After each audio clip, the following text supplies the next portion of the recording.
Di era globalisasi, kesetaraan gender saat ini dianggap sudah memenuhi amanat. Tetapi, pada kenyataan keterwakilan perempuan masih belum sesuai dengan harapan. Karena kebanyakan orang memandang kaum perempuan sebelah mata dan lemah. Cukup mengurus rumah tangga saja, selain itu juga dianggap tidak mampu melakukan pekerjaan dengan baik atau setara dengan kaum laki-laki. Kepercayaan terhadap perempuan dalam memimpin sebuah organisasi, baik sosial maupun politik masih jarang. Apalagi dalam memimpin sebuah perusahaan dan juga dalam pemerintahan, perempuan selalu dinomorduakan. Padahal kekuatan perempuan tidak jauh berbeda dengan kaum laki-laki. Kaum perempuan pada kenyataannya lebih telaten dan cukup cekatan. Sayangnya sampai saat ini perempuan seringkali dianggap lemah dan hanya menjadi sosok pelengkap. Terlebih lagi adanya pola berpikir bahwa peran perempuan hanya sebatas bekerja di dapur, sumur, dan mengurus keluarga serta anak. Sehingga pada akhirnya hal di luar itu menjadi tidak penting. Sosok perempuan berprestasi dan bisa menyeimbangkan antara keluarga dan karir menjadi sangat langka ditemukan. Perempuan seringkali takut untuk berkarir karena tuntutan perannya sebagai ibu rumah tangga. Data yang ada menunjukkan bahwa perempuan secara konsisten berada pada posisi yang lebih dirugikan daripada laki-laki. Kesenjangan gender di berbagai sektor yang masih perlu dibenahi yaitu pola pernikahan yang merugikan pihak perempuan. Pernikahan dini juga dianggap suatu hal yang lazim di Indonesia, khususnya di daerah pedesaan.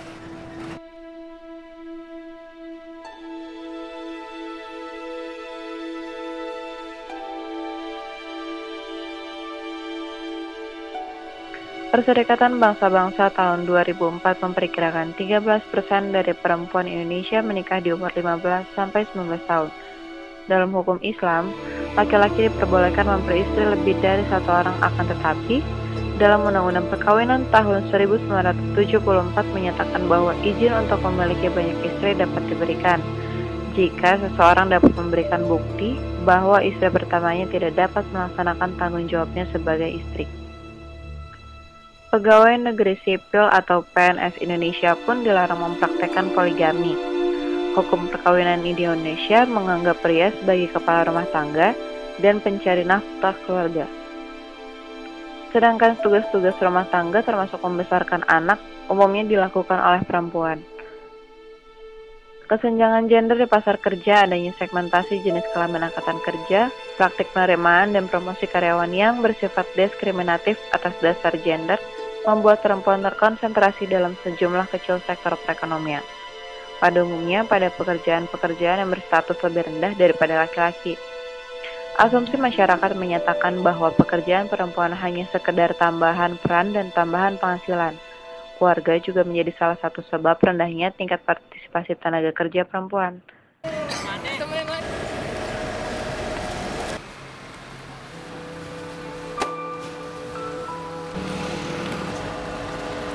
Kekerasan fisik di Indonesia telah menetapkan berbagai undang-undang untuk melindungi perempuan dari kekerasan fisik. Akan tetapi, terdapat beberapa bukti yang menunjukkan bahwa kekerasan terhadap perempuan adalah umum di Indonesia. Menurut survei demografi dan kesehatan 2009, hampir 25% perempuan yang pernah menikah menyetujui bahwa suami dibenarkan dalam memukul istrinya karena salah satu alasan yaitu istri berbeda pendapat, pergi tanpa memberitahu, mengabaikan anak, menolak untuk melakukan hubungan intim dengan suami. Perdagangan perempuan dan prostitusi juga merupakan ancaman serius bagi perempuan Indonesia, terutama mereka yang miskin dan kurang berpendidikan. Meskipun pelecehan seksual dianggap kejahatan, akan tetapi hal itu umum ditemukan dalam kehidupan sehari-hari. Kementerian Kesehatan Indonesia tahun 2010 menemukan bahwa 90% perempuan mengaku telah mengalami beberapa bentuk pelecehan seksual di tempat kerja. Kesetaraan gender tidak harus dipandang sebagai hak dan kewajiban yang sama persis tanpa pertimbangan selanjutnya. Isu kesetaraan gender apabila kita artikan segala sesuatunya harus mutlak sama dengan laki-laki. Karena pada dasarnya perempuan tentunya tidak akan siap jika harus menanggung beban berat yang biasa ditanggung oleh laki-laki. Tapi sebaliknya laki-laki pun tidak akan bisa menyelesaikan semua tugas rutin rumah tangga yang biasa dikerjakan perempuan. Kalau saya sih hanya dua kata aja, cerdas dan bijak. Jadilah perempuan yang cerdas dan bijak ya. Cerdas bukan berarti saya harus S2, S3 tidak. Tapi perempuan yang cerdas itu perempuan yang bisa melakukan berpikir ya, analisis gitu ya. Misalnya begini, saya perhatian sekali banyak mahasiswa kadang-kadang yang mendapat kekerasan dari pasangannya sendiri. Nah kalau sudah jelas misalnya pacar ya partner kita ya, ternyata ketika pacaran aja mau melakukan kekerasan, terus kenapa harus diteruskan? Kekerasan itu bukan aib ya, itu bukan sesuatu yang wajar, itu adalah kekerasan, itu adalah kejahatan, itu adalah kriminal. Nah seharusnya kan dicegah. Jadi menurut saya jadilah perempuan Indonesia yang cerdas dan bijak. Perempuan tidak beri akses untuk peluang dalam berbagai hal, dan jika perempuan muncul dianggap ambisius, konstruksi itulah yang harus dirubah. Sudah saatnya perempuan diberi akses yang sama sehingga mitra kerja antara perempuan dan laki-laki berjalan dengan baik. Mengingat di negara maju perempuan cukup diperhitungkan kemampuannya dalam berbagai bidang, diantaranya politik, sosial, ekonomi, pendidikan, dan pembangunan infrastruktur untuk berkontribusi dan berpartisipasi dalam kemajuan negara.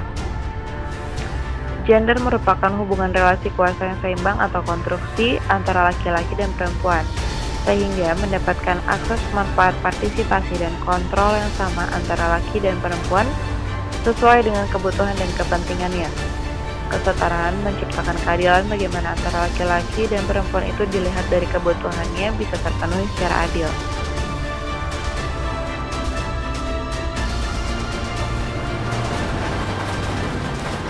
Seperti nama nama Italia Jakarta sudah Rutenya pengen cari motif. Pengennya nanti motif dulu ya kan? Iya, biar 3 tahun. ada kendala apa sih semua yang dihadapin dalam kerjaan baik?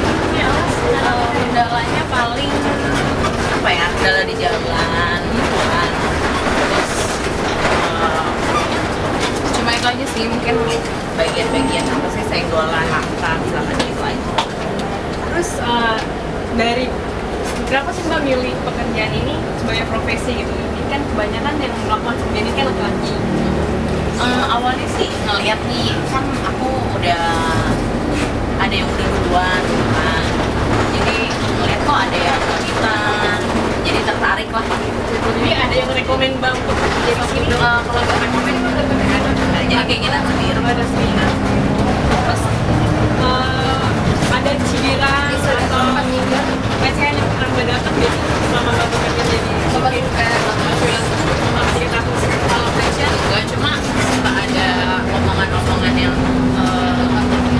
kok supirnya perempuan ya gitu kan, kok bisa emang bawa mobil gede gitu, bisa memang bawa bis, paling seperti itu. tanggapan Mbak sendiri Ya tanggapan aku cuma sekedar senyum kali ya, terus ya kenyataannya kan memang bisa dan ada gitu kan. Perlu dukungan yang lebih sistematis bagi perempuan dalam mengejar suatu karir untuk mencapai keinginan yang serta dengan pria. Karena bisa saja perempuan duduk di kursi pemerintahan, berperan mengurusi masalah berpolitika negara. Untuk mencapai semua itu diperlukan perbaikan dan kemajuan yang berarti dalam bidang pendidikan dan keluarga. Untuk suatu pekerjaan yang layak, demi mendapatkan penghasilan yang layak pula agar mencukupi kebutuhannya, perlu dukungan yang lebih sistematis bagi perempuan dalam mengejar suatu karir dalam mencapai keinginan yang setara dengan pria. Kesetaraan gender merupakan salah satu hak asasi manusia. Hak untuk hidup secara terhormat, bebas dari rasa ketakutan, dan bebas menentukan pilihan hidup. Tidak hanya diperuntukkan bagi para laki-laki, perempuannya pun mempunyai hak yang sama pada hakikatnya.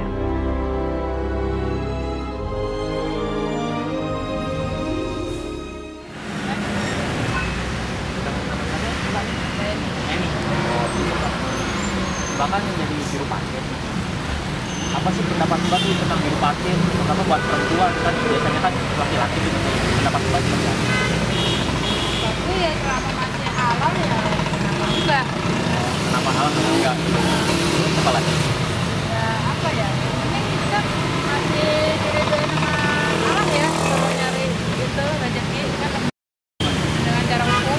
Oh, kita perlu secara hukum. Emang selama ini pengalaman Mbak tuh gini? Ya kita sering apa ya, berantem juga sih sama parkir lain, sama polisi. Oh, sering bantu polisi. Oh, gitu. Tadi di negara kita berapa kita jaga dari sini dari pagi sampai sore, kalau cuma kabarnya kalau kita dituduh baratin mobil off-road. Kasih Mbak ya.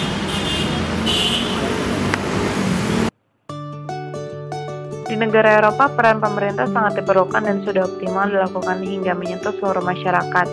Memang negara Eropa dan Indonesia tidak sama. Indonesia yang negaranya berbentuk kepulauan menjadi nilai lebih dalam segi keunikan. Tetapi dengan banyaknya pulau serta bahasa menjadi kendala sendiri karena upaya pemerintah khususnya tentang proses sosialisasi menjadi sedikit terhambat. Salah satunya, akses sosialisasi menembus ke daerah terpencil karena masyarakatnya juga belum handal dalam segi pemakaian teknologi. Mungkin pendidikan hanyalah sebagian dari solusi yang dikedepankan, jalan alternatif yang bisa mempercepat keterwakilan perempuan dalam kepemimpinannya. Tetapi yang diperlukan di sini adalah waktu untuk mengubah norma-norma sosial yang sudah ada dari dulu dan undang-undang mengenai perempuan ataupun tentang kesetaraan gendernya sendiri. Seiring berjalannya waktu, maka masyarakat menjadi sudah terbiasa akan pemimpin perempuan pada tingkat lokal untuk mengurangi penilaian yang negatif dari masyarakat terhadap perempuan, sehingga perempuan bisa meningkatkan aspirasi serta mencapai perempuan-perempuan muda lainnya di bidang pendidikan seperti yang terjadi di negara-negara berkembang lainnya. Bisa dilihat dari kata kesetaraan dan gender. Nah, itu kita harus tahu dulu gender gitu, sebelum kita bicara kesetaraan. Nah, gender adalah hubungan relasi atau konstruksi berpikir kita tentang hubungan antara laki dan perempuan, bukan masalah kelamin ini bicaranya, tapi bicara masalah hubungan relasi ya, relasi kuasa yang seimbang, sehingga di sana kita mendapatkan akses, manfaat, partisipasi dan kontrol yang sama antara laki dan perempuan sesuai dengan kebutuhan dan kepentingannya. Nah, kalau kesetaraan itu adalah outputnya, tujuannya gitu, menciptakan keadilan gitu, bagaimana antara laki dan perempuan itu kebutuhannya bisa terpenuhi secara adil. Misalnya saya kasih contoh begini, sebenarnya gampang-gampang aja sih kalau dilihat contoh sehari-hari ya. Ketika kita melihat di suatu rumah makan atau di terminal ada kamar kecil. Kamar kecil laki dan perempuan itu dibikin sama, tapi di dalam keseharian kita melihat kalau laki-laki ke kamar kecil lebih cepat apa lebih lama? Lebih cepat. Kalau begitu harusnya jumlah kamar kecil yang dibuat di stasiun atau di mall itu tidak sama dengan jumlahnya antara toilet laki dengan toilet perempuan, harusnya dibedakan karena perempuan lebih lama dia ke toiletnya, sehingga jumlahnya harusnya lebih banyak untuk perempuan, ya kan? Tapi bicara gender tidak hanya bicara laki dan perempuan, tapi bicara mengenai kelompok lansia, kelompok penyandang cacat, orang-orang yang minoritas gitu. Jadi intinya seperti itu.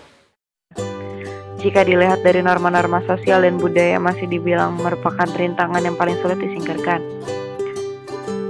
Seiring naiknya kepemimpinan kaum perempuan di negara berkembang, justru diperlukannya suatu gerakan yang lebih meluas lagi untuk mendidik suatu masyarakat agar mengubah penilaian dan persepsi mereka mengenai perempuan.